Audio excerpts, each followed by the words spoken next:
All right, if I can have everyone's attention, we will start our winning team's press conference following today's The Profit on CNBC 500 here at Phoenix International Raceway. We are joined by race winner Kevin Harvick, driver of the number 4 Jimmy John Chevrolet. The win today is Kevin's 24th victory in 468 NASCAR Sprint Cup Series races. He led 224 of 312 laps. This is his 4th race in which he has led more than 200 laps. You got to finish this one today instead of a rain-shortened race. Talk a little bit about your victory today. Well, it's just a huge credit to the team, really, the organization and everybody who's been a part of this process as we've gone through the winter and over the last couple months of last year to see the amount of change within Stewart Haas Racing with the cars and the haulers and the pit boxes and everything that has come with putting all these pieces together is just a huge credit to really these guys and all the guys that work in the shop. So I'm just the lucky guy that gets to drive the car around the racetrack when they're dialed in like they were today, and luckily we were able to put it all together. This is your 5th victory here at Phoenix. Obviously that leads all drivers now, set that record, so talk a little bit about that. Well, this has been a great racetrack for us through the years, before the repave, after the repave, and I feel like when I come here with Trucks Nationwide Cup, these are the types of racetracks that I was brought up on. We used to come here for the Copper Classic and all the races here in the Southwest Tour and Winston West days. This was our Daytona 500, so it's fun to come here, and I feel like the flat track stuff is something that we've had a good knack at, and over the years we've been able to race a lot of different series and spend a lot of time on this racetrack even after it's been paved in different series. So you learn and you apply that race after race after race, and hopefully you can learn something each week. Also joining us, crew chief Rodney Childers, currently 4th in points. We've had a couple of drivers in here already, and they're claiming that you two are the new dynamic duo and that the combination of you two is going to be the team to watch this year. Talk a little bit about the chemistry between you two and sitting here today with the win. Yeah, I mean, all of it's been great so far. It was a long deal in the making, and he said it best one day. He said that we had to date for a year before I would actually get married to him, but it's actually worked out really good. But I'm really fortunate that he believed in me, and everybody at Stewart Haas Racing and Gene and Smoke and Zippy believed in me, and it's just been a lot of fun to see all this come basically from where we started. When Gene and the guys decided that Kurt was going to come over, Zippy called me. He said, we're going to have to start from nothing pretty much. And I was like, well, that's perfect. We can do it all the way we want to do it, and we can work hard at it and make it happen. So just appreciate Gene and everybody there.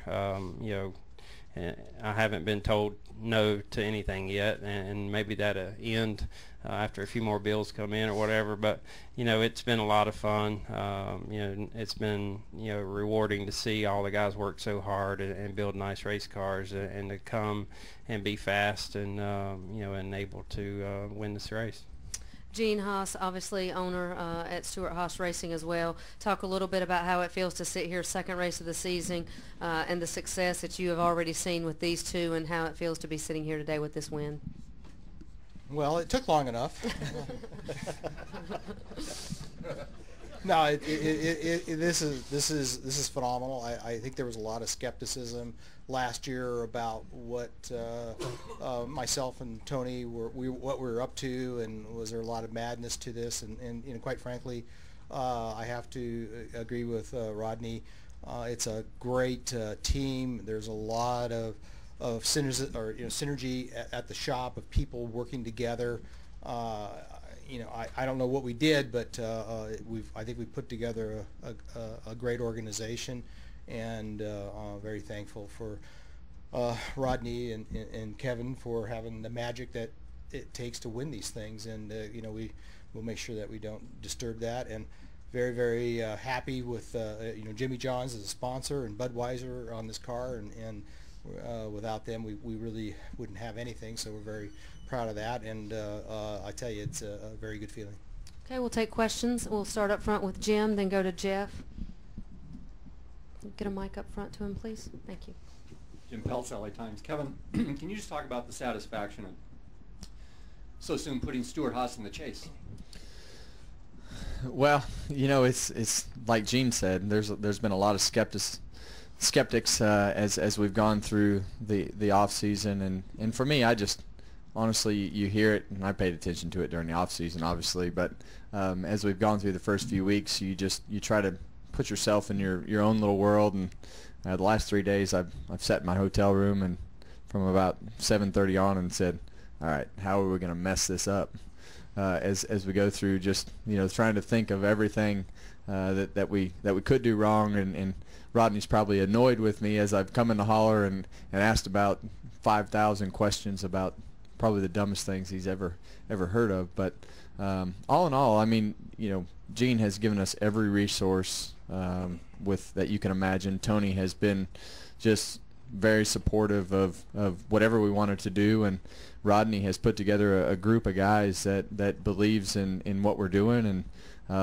our dates were really good as we went through time to try to put this whole thing together. And I feel like we've known each other for 10 years because he's a relationship guy, and it's taught me a lot about trying to make sure who the people are and what they're doing, and support them. And we've had some hiccups through the first week. I felt like we were going to have those. I think everybody anticipated those, and nobody's pointed fingers, and nobody said, well, it's this guy's fault or that guy's fault. Everybody said, all right, what do we need to do to fix that, or what do we need to do to fix this, to try to make that better. So I think as you go through time, the sky's the limit for this team, because everybody's still trying to learn each other's names, let alone what's going on with the race car. They all know the parts and pieces of the race car that they're working on, but if I guarantee if you put everybody, you lined them all up, there would not be one person on that team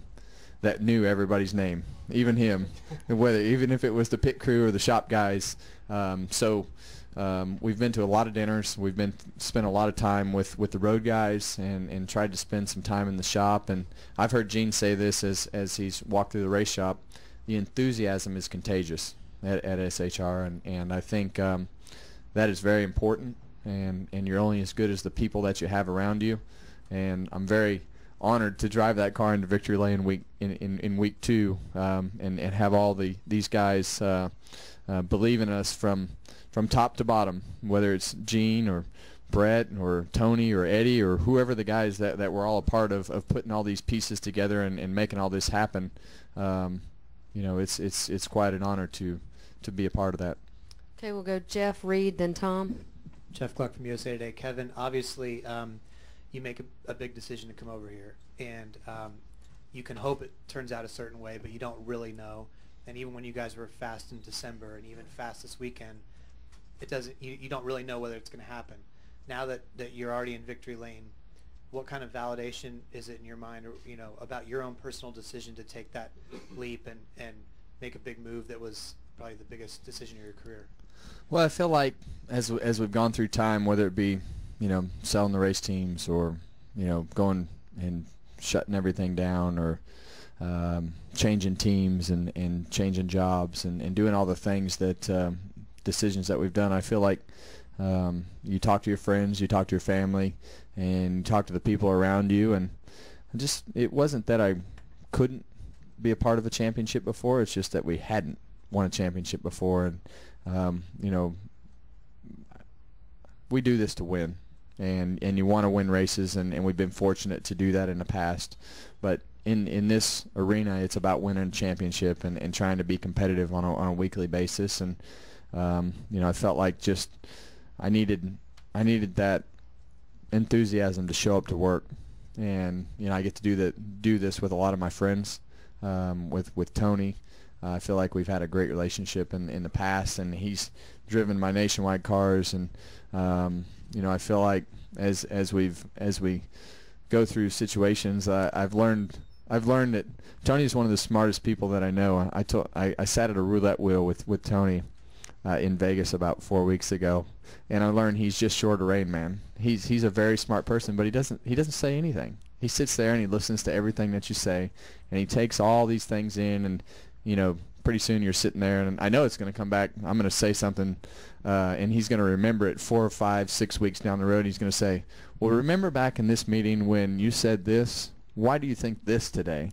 So I've learned I learned a lot sitting in our first competition meeting last week, and I've learned just sitting in the competition meetings that we've had, that he's a listener.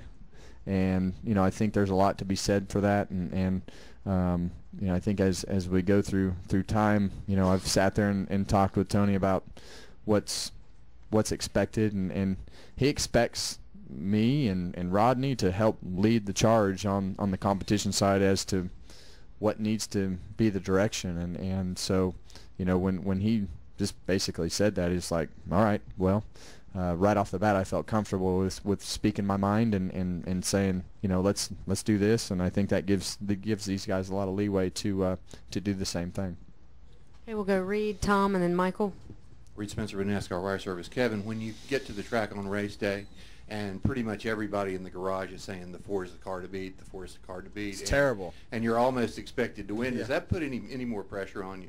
I called him last night and I said, I don't know what we need to do, but we need to make sure that our road guys don't just devastate our pit crew guys as we get here today, because everything's gone so good. We need to make sure that everybody's a cohesive bunch, and it's not, like I said, nobody's pointed the fingers at anybody, if anything, and even if something would have happened today, nobody, in my opinion, would have pointed the fingers and said anything. But everybody's just been so supportive of each other, but it's a lot of pressure when you have a fast car, and especially so early into the situation that we're in with a new team and new people and everything that's involved, and you try to control. It's our responsibility as driver and crew chief to control everybody's emotions and expectations, and it's really for me, it's made me look at things a lot differently than I have in the past, just because everybody's looking at you, waiting for you to say something or do something, and they look at him the same way to say something or do something. And we could have flipped this track upside down, and I don't know that Rodney would have gotten excited about anything. So that's good for me, because I'm very excitable, in the right situation. Okay, Tom, go ahead. Kevin, Tom Jensen, FoxSports.com. Congratulations on the win, guys. You said earlier, Kevin, that you thought about 15 ways to lose the race last night, or things that could happen. It seemed like you had 15 restarts in the last part of the race. Was there any concern with so many restarts that something might happen, that the field might wad you up, or you might slip? Or always concerned, just for the fact that the restarts can be crazy, and you're very vulnerable as the leader to especially the third place car to anticipate what you're doing. And Joey had been knocking on the bumper all day, so for me, going into the last restart, you see all that speedy dry down there, and they didn't take very much time they just blew everything into the bottom lane. They blew everything onto the apron in turn 3 and 4. You guys couldn't see that. And I'm like, man, that's my line. It's full of speedy dry and crumbs as we go into turn 3. So you try to block all that out, and really for me it was all about not spinning the tires. I spun the tires a little bit early in the 4 or 5 restarts from the end, and the 22 was able to get going. But I asked him for the restart ratios and about 2 months ago, and they all sent me an email back and said, "Are you sure?" And I'm like, "Yes, this is what we need. This is what we need to do." And they have had the confidence and just to build those ratios and those things. And I feel like today we had good restarts and we're able to make it happen. Thank you. Okay, Michael. It's my favorite part about your interview, Tom. When you get done, you're like, "Thank you." I'll say thank you before you answer. Hi, Kevin. Michael Knight with the Arizona Republic. As great as it is to win, could you talk about your feelings to have A.J. Foyt present the trophy to you? I asked A.J., I said, "Have you seen George Schneider?" Because, George was obviously a part of driving A.J.'s stuff, and A.J.'s a legend, whether it's stock cars or Indy cars, and to see him in victory lane is like expecting Smoke to shave every week and cut his hair and do all and show up on time. I haven't been to anything where he showed up on time, but so seeing AJ in victory lane shaking hands and handing out hats and doing all the things he did and smiling about it was like, all right, I don't know what they paid you, but you're happy. So, but AJ is just a legend in the racing world, and to be able to stand there next to him was pretty awesome. Okay, we got next one, Stan. Stan Creekmore with RPM.com. Sorry, having a name issue now. The crew chief. Rodney. Rodney. Apologize. How much did you pick Kevin Harvick's brain to put this car together in a way that you felt he could win this race? In all honesty, we've been to 3 tests and 2 races now, and I don't think I've asked him one time how he wanted to set a car up yet. So, it's our job. He doesn't need to be worried about that. He needs to get in the car and drive as fast as he can and not have to worry about it. But on the other hand, we've had good communication through all of it. With the rules changing tremendously and all this stuff going on, it's really, really hard to understand right now for a lot of people. And, it's going to take some time for outsiders to understand it. And it's just a lot going on. And, but we've just been really fortunate. It's all, like I said, they've let me kind of, built the team the way that I felt it needed to be built, and the guys at the shop have done a great job, and we've just built fast race cars, and we've been fortunate everywhere we've been. So, everybody else is really, really good in this garage, and it's hard to stay on top and really hard to keep your cars in a competitive mode. So we'll just have to keep working hard and hopefully, keep that advantage. We got one more right here down in front, then we'll go to Bob and Dustin. Did you? Yeah. Oh yeah. Ryan O'Hara, SpeedwayMedia.com. My question for both Kevin and Rodney: what are the benefits specifically with Stewart Haas Racing, like with the atmosphere that you're in now? How much of a benefit has it been to be a part of this team compared to Michael Waltrip Racing in RCR? Well, for me, you have a 3-time champion in Tony Stewart. You have Kurt Busch, who's won a ton of races and a championship, and you have Danica, who wants to get better and like a sponge to absorb everything that's going on around her. And then you bring in 3 new crew chiefs to drive each other, and that's really what it's all about. You have to push each other, and I think I saw the 41 there running 6th or 7th on the restart, and so I know that they ran good. But the crew chiefs are going to push each other. The engineers are going to push each other. The drivers are going to push each other. And as long as that relationship between everybody stays healthy, and that's where our owner down there is going to come into play and make sure that everybody is doing what they need to do to drive each other in a healthy way to be successful. So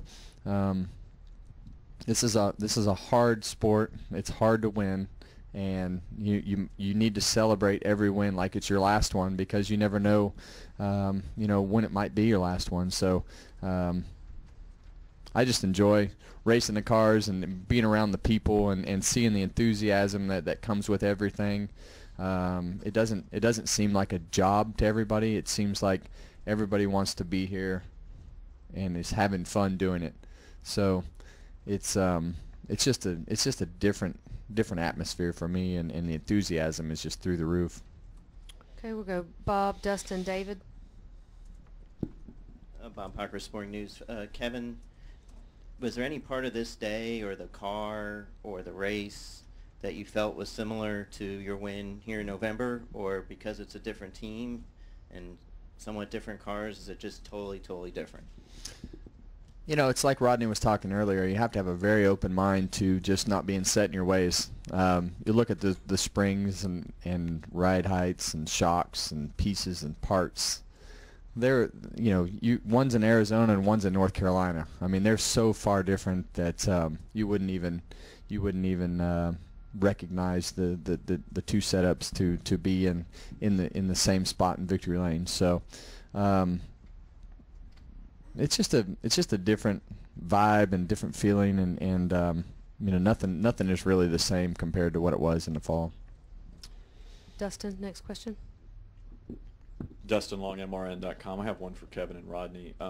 Kevin, obviously, last restart of any race, if you're the leader, you're going to expect to really get run up by the third place guy. So I understand that. But in this new format, in the essence of win is what it's all about, Joey made a bold move.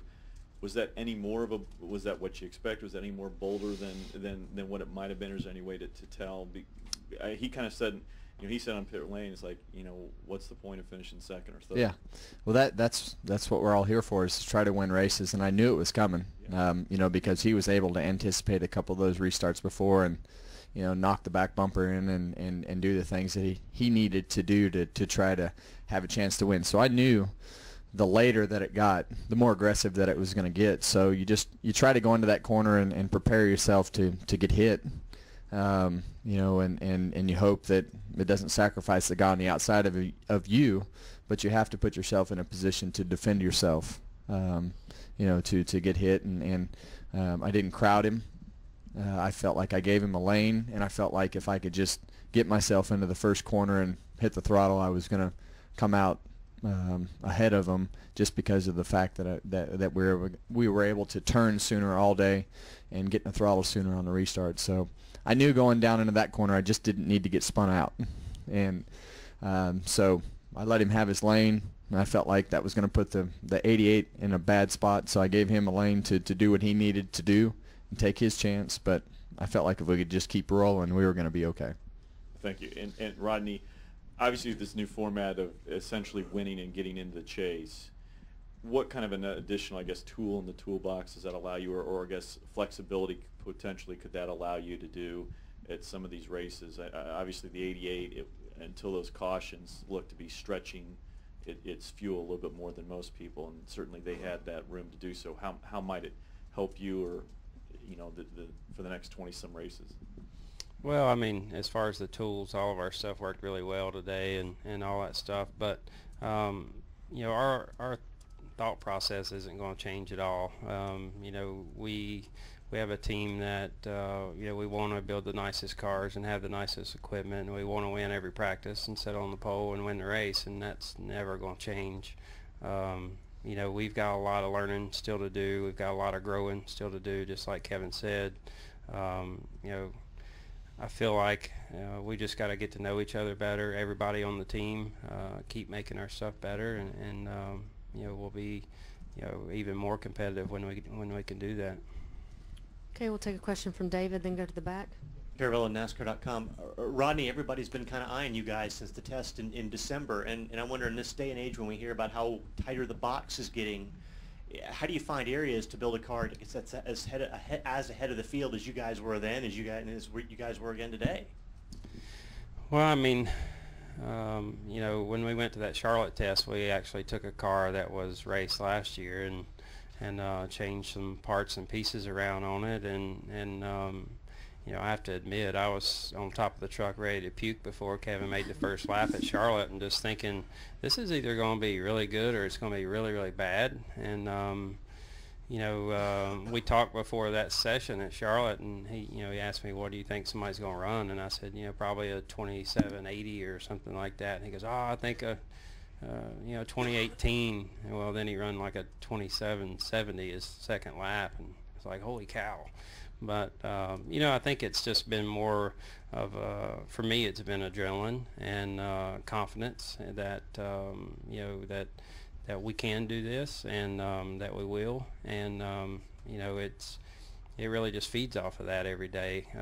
You know, working 17, 18 hours on some days, I go home, I don't even feel tired. So you know, it's the adrenaline will wear off at some point, but hopefully we can keep it going. Okay, we'll take a question in the back, then come up front to Mark. Hi, Dominic Guttergon for the RacingExperts.com. Actually, a question for both Kevin and Rodney. So now that you guys have won and virtually locked yourself into the chase, does this change the way you prepare for Las Vegas or any of the races before the chase in September? I don't think so. I think the car's already in the trailer, right? Yeah. So yeah. So we'll load that one in the truck and hope for the best as we get to Las Vegas. So it just, you know, for him, I think it allows him to stretch fuel windows and do a few things, and you know, for the guys in the shop, it allows them to really broaden their horizon on thought processes and things like that, not just to be consistent, and you can really get aggressive on really everything. Did you want Rodney to follow up? Yeah, I mean, our thought process going into Vegas really isn't going to change. You know, we feel like that the cars we're building right now are really good, and you know, thankfully we have a little bit of a test session on Thursday to be able to see what we've got, and if it's not good, we've got time to work on it. And you know, we've got to keep making ourselves better. We made too many mistakes this weekend, and you know, thankfully we were able to overcome that, and you know, we've got probably a day of celebration while we're in Vegas, but we've got, you know, a few other days where we need to concentrate on what we're doing and making ourselves better, and going out there and trying to win the race. Okay, we'll come up front to Mark. Go ahead. Kevin, did you feel on all those restarts at the end that if you just got a length on Junior, you had the car to hold him off? I felt like Junior had the second best car, but I was more worried about the 22 because I felt like he was able to anticipate the restart better than the second place car.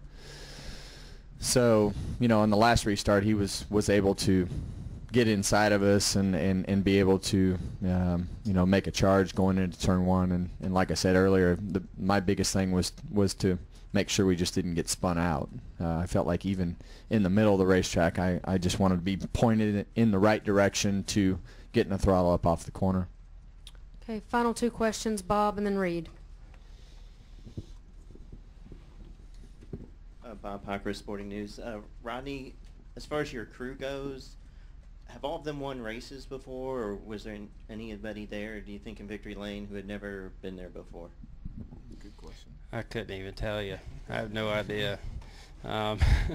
We've all been working so hard. We haven't really sit down and had conversations like that. There is a couple guys that have been with me for a while, and then there's other guys that were new to the team. A couple guys off the 39 last year, and just different circumstances. But you know, I don't really know. It'll be interesting to find that out here in about 30 minutes. But you know, no matter what, I'm sure they're happy and excited.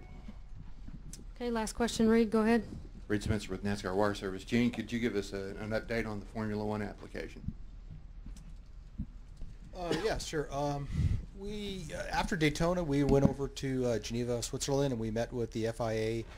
It was a actual formal sit-down meeting with about, I think, 6 or 7, you know, various people involved in the Formula International Association of Automobiles in there, and you know, they have a very what do you call it, formal way of processing applications. In the sense that there is no application, but they wanted to meet with us, and it was about a hour and a half a meeting where they asked us a lot of questions about how we intend to do this, how do we intend to pay for it, you know, what's the logistics of how are you going to do this, and you know, we answered those questions as best we could. I was there, Joe Custer was there, and Gunther Steiner was there. So you know, they were pretty intense. They had a lot of good questions, and I think what they did is they take that information and then they evaluate it, and then they make their recommendations, I think, to the either, I think it's the Formula One's Owners Association or the next you know, group of people, and the process goes on. They said they were going to have a decision by, you know, obviously Friday. They notified us on Friday that no, that they were just one part of that decision-making process, and that the decision-making process would come later. They didn't give us an exact date, but hopefully it'll be in you know, another week or two, maybe even longer. And from what I've learned talking to other people, this is fairly normal.